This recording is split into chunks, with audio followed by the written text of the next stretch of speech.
We are going to go through these slides on 4 video creation tools, and you'll notice at the bottom right there is a tiny URL. So if you go to tinyurl.com/4videotools, you will have this presentation, these presentation slides. You definitely want to view the slides because we're not going to go over every video as I'm making this quick look. So the first one that we're going to talk about is Screencast-O-Matic. Screencast-O-Matic has been around for a while. It's actually the one I've used the longest. It's a little more sophisticated than Screencastify, but still very easy to use. You can get the app to use on a Chromebook, but it's usually much easier to work on a laptop or a PC. So there is a video here, and it is how to create using Screencastify, so I'm not going to go into that. And then there's some help guides, and there's the Chrome extension, and here is the URL to go to Screencastify. So that I have a getting started video here, and this one I go through just making a video very quickly, so I'm going to show you the beginning. Here's a quick look at Screencast-O-Matic. So you can go ahead and sign in and get an account, create an account, and just use your Google email address. So I've already done that piece. If I just want to present me, or I'll go ahead and start recording, and then I'm also going to have. So as you can see, I go through start to finish how to make a video in Screencast-O-Matic. So that is one of your options. And I suggest after viewing this presentation that you just pick one of the 4 that appeals to you. Watch a video, to make a video using the step-by-step tutorials, and become comfortable with it. Maybe share information, maybe share a couple of the slides with your students with information and links, and have them use it, and sort of all learn together. So the next one we're going to talk about is Loom. Loom is also very easy to use. I have not used this one as much as the others, but it's very, very quick. Again, there's a tutorial here, there's a guide for education, there's some really good links. You'll see the interface here. It's very simple, looks a lot like Screencastify. Here's another tutorial, some video examples, and then here's a Loom video I made, and I made a video on how to customize your colors. So you'll notice even here in Loom, my border, that's a special purple that I matched with the Loom icon. So I just made a very quick video on how you can get colors from an image. That I like to use to get colors that I want. So you just, and then I'm just going to. So again, it's only 1 minute and 9 seconds. There's a link to the website that I use to get my colors, but I like to make colors match within slides, and sometimes that's a really strong visual cue for students. There's another video in here on a little bit more advanced options in Loom, so you can watch that if you decide that you want to use Loom. Screencastify is probably one of the easiest video recording tools that you can use, also really easy for your students. So there's a lot of information on it, and you might want to go through 50 ways how to use it, or 24 tips for high quality videos. And then what I have here is a very quick video on getting started, and then I've also included a video that my granddaughter made when she was in 2nd grade. So I showed her how to use Screencastify, and literally took me 5 minutes to walk her through because it's such an easy tool to use. And then I had her explain a process. So I had showed her how to get these color codes, and I also had showed her how to use Google Slides. So she actually goes through, and I said, why don't you make a video so you can teach other people how to do this, so your students could do something like this. Now it's way too long. Okay, so I have my presentation. So I'm gonna name it Practice. Well, I want to make that capitalized. Practice. Okay, so I think that's how you spell it. So I'm just skipping ahead a little bit. She's adding an image, naming it. Let's just say I want to make this. Oh, I gotta click on that. See? Go back to my practice presentation. So again, this video is 9 minutes and 53 seconds, which is way too long for a video, so you want to probably make sure that you limit students to 3 to 5 minutes is usually a good length. But you might want to share some of this information with your students and let them start using these so they can turn in some projects. Animoto is a little different from the other three. It's a little more creative. I have also been using this for quite a few years, and I make a lot of home videos with this, but it's also really good for presentations. So I have a quick look here. This is Animoto. It's a little different than, I go through this quickly.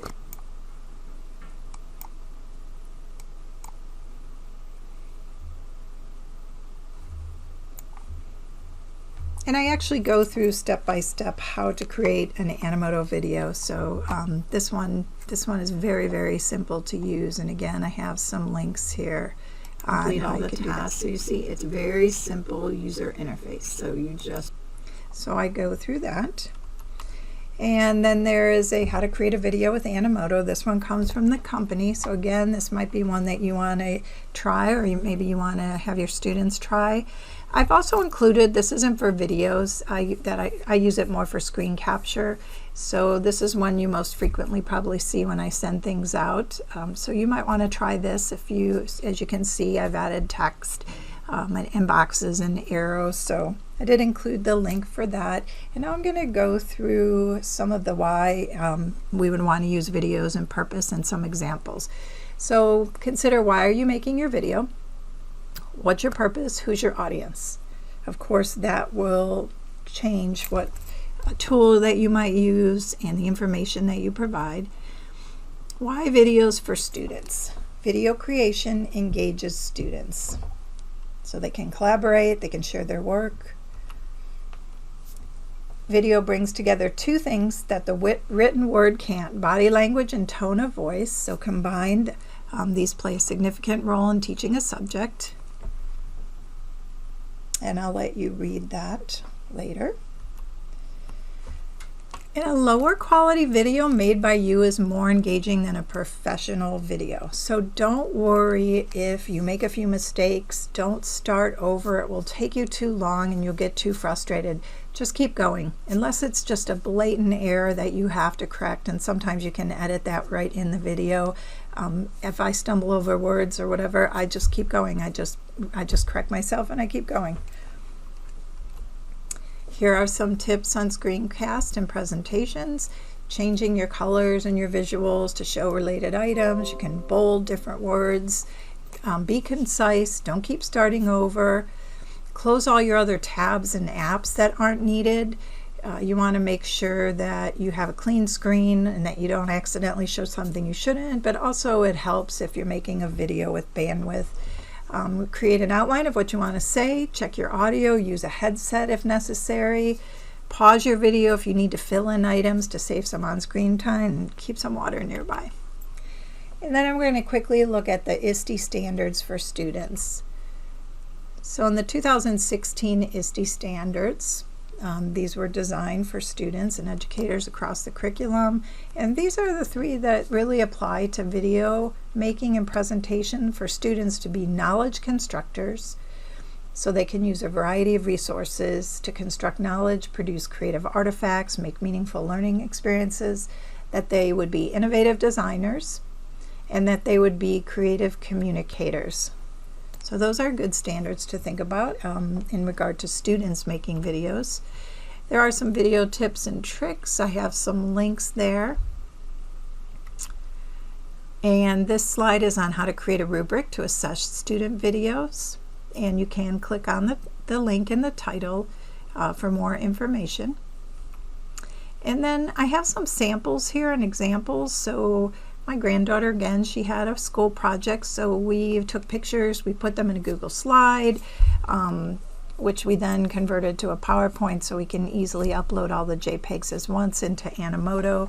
And then this is what she actually turned into her teacher. My granddaughter created. Oh, that's actually my video of me explaining that process. Here's the one she turned in.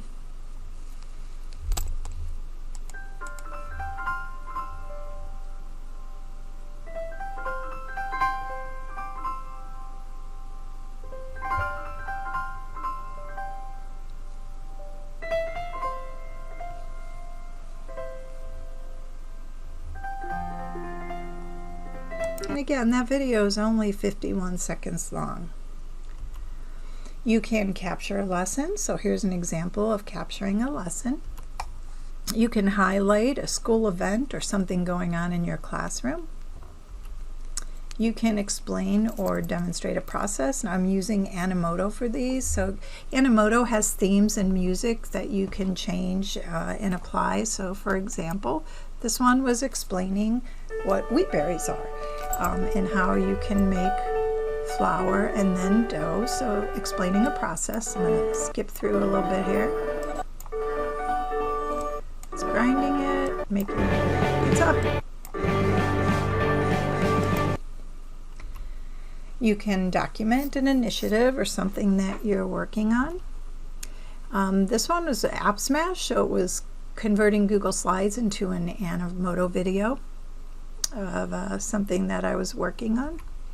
You can promote your classroom. So years ago, I wanted to honor my granddaughter's teacher, and she had posted a lot on Twitter, so I actually took screenshots of those, and then I used Animoto to make her a video.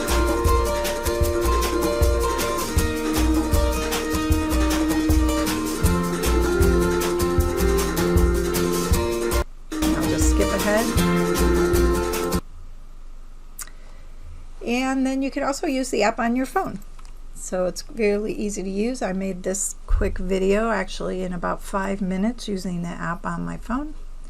You can record your lessons and post them on YouTube. So here are some examples posted on YouTube and a quick video on creating your YouTube channel. And then here are a few of my favorite things. So I put some links, and these are things that I've been using for years and really enjoy using. And then the final two slides are about playlists. So I put in a link to a playlist from Catlin Tucker, and she uses playlists in her classroom so that her students can follow through in her blended classroom. So obviously that's a really good example in there. And then I just put in a simple spreadsheet. So I added the links to the videos that are in this presentation. I put the name of it, and then you can click on the top left to actually get to the spreadsheet so you can have easy access. So when we go to that spreadsheet, you'll see at the bottom I have video links, and then next to it I just have links. So when you click just on the links, you'll see links to some of the other items that aren't videos. So this is a good way if you're making some kind of using a spreadsheet in your classroom with video tutorials that you're making for your students. You can have a different tab. So if you're an English teacher and you have grammar, or maybe you have something with literature, just keep adding a sheet. And when you add a sheet, you can click the little arrow there. You can change the colors so it's easier, especially if you're sharing this with students. And then you can go ahead and rename it. And then that is a strong visual cue if students are looking for videos that you made. And you might have different class periods down here. You could even have a spreadsheet with student names, and there's a good example of me stumbling over words, but I'm not going to redo this whole video. You can have different tabs for students, different students, so they know to go to their tab and they have special links on there. So for those of you who are not able to go through this class, I know this was a very quick look, but I am happy to help anyone, so email me if you would like me to come and sit with you, and we can work on some of these screencasting tools.